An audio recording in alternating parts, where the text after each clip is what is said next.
తల్లి back well supported ఉంది, shoulders relaxed గా ఉన్నాయి, బేబీ బాడీ ఒక స్ట్రెయిట్ లైన్ లో ఉంది, ఇంకా తల్లి వైపు టర్న్ అయ్యి ఉంది. పర్ఫెక్ట్. ఈ రోజు వీడియోలో బ్రెస్ట్ ఫీడింగ్ హోల్డ్స్ గురించి నేర్చుకుందాం. ఫస్ట్ హోల్డ్ ఏమో క్రేడల్ హోల్డ్. క్రేడల్ హోల్డ్ లో ఏ సైడ్ నుంచి బ్రెస్ట్ ఫీడ్ చేస్తున్నారో ఆ సైడ్ హ్యాండ్ ని యూజ్ చేసి బేబీని సపోర్ట్ చేయాలి. ఇది చాలా రిలాక్స్ నర్సింగ్ పొజిషన్. మీరు లాచింగ్ సరిగ్గా నేర్చుకున్నారంటే క్రేడల్ హోల్డ్ లో యూజ్ చేసి నర్సింగ్ కంఫర్టబుల్ గా చేయొచ్చు. Number 2 cross cradle hold. Cross cradle hold లో ఏ సైడ్ నుంచి ఫీడ్ చేస్తున్నారో దాన్ని ఆపోజిట్ సైడ్ హ్యాండ్ ని యూజ్ చేసి బేబీని పట్టుకోవాలి. ఇట్లా యూ షేప్ ఫామ్ అవ్వాలి బేబీ నెక్ వెనకాల.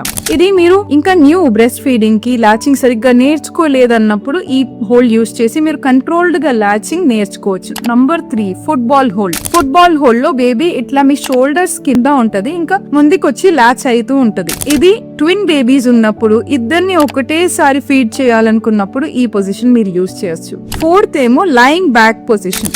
ఈ లయింగ్ బ్యాక్ పొజిషన్ ఎస్పెషల్లీ మీకు ఓవర్ సప్లై ప్రాబ్లం ఉంది, ఎక్కువ పాలు ఒకటేసారి వచ్చిన వల్ల మీ బేబీ చోక్ అవుతుంది అనుకుంటే ఈ పొజిషన్ యూజ్ చేయొచ్చు. దీంట్లో మిల్క్ ఏమో యాంటీ గ్రావిటీ వెళ్ళాలి, దాని వల్ల ఫ్లో తక్కువ అవుతుంది అండ్ బేబీ కంఫర్టబుల్ గా నర్స్ చేస్తుంది. Number 5 lying down position. Lying down position లో మీరు మీ బేబీ సైడ్ టర్న్ అవుతుంది, ఇంకా బేబీని మీ సైడ్ టర్న్ చేసుకోండి. మీ ఇద్దరు టమ్మీస్ ఇట్లా టచ్ అవుతుంటాయి, ఇంకా బేబీని కంఫర్టబుల్ గా మీరు బ్రెస్ట్ పైన లాచ్ చేయించవచ్చు.